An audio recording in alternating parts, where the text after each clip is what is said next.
નમસ્કાર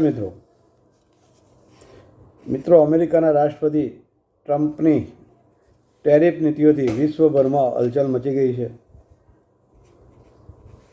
એમાં શેર બજારમાં, સોના ચાંદીમાં બધામાં સારી એવી અસર પડી છે. આ સંદર્ભમાં મારા ગ્રાહક મિત્રો માટે એક વિડીયો બહાર પાડી રહ્યો છું. મિત્રો, સોના ચાંદીના ભાવમાં એક વર્ષ પહેલાં કેટલા હતા? જેટલા હતા એના કરતાં લગભગ $400, $500, $600 જેવો વધારો થયો હતો. તો એ વખતે બહુ નોંધ નહીં લીધી કે સોના ચાંદીમાં ભડકે પડે છે. કોઈ પણ ધંધામાં તેજી અને મંદી તો હોય જ. હવે $600, $700 વધ્યા હોય, એમાં $100, $150 ઓછા થાય તો કંઈ મોટું આપ તૂટી પડવાનું નથી. એટલે સોના ચાંદીના ભાવમાં એવું જ થયું છે.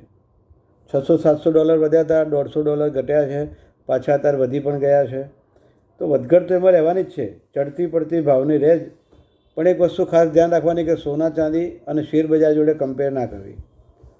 શેર બજાર તમારા 100માંથી 0 થઈ શકે છે, પણ સોનામાં તમે $100 રોકાણ કરેલું હશે તો 100નું કદાચ 90 થશે, 80 થશે. પણ જો ધીરજ રાખશો તો એ 100ની પર 110 બી આપીને તમને વળતર આપશે. માટે ઉતાવળ કરવી નહીં, ગભરાઈ જવું નહીં. અને ખોટી ફેક જે રીલો આવે છે, ખોટી રીલો આવે છે કે સોનાનો ભાવ 60,000 થઈ જશે, 50,000 થઈ જશે, તો એવી રીલોને આપણે નજરઅંદાજ કરીએ અને ધીરજ રાખીએ. સોના ચાંદીનો ભાવ ઓવરઓલ તો તેજી જ બતાવે છે, માટે કોઈએ ગભરાવું નહીં. નમસ્કાર.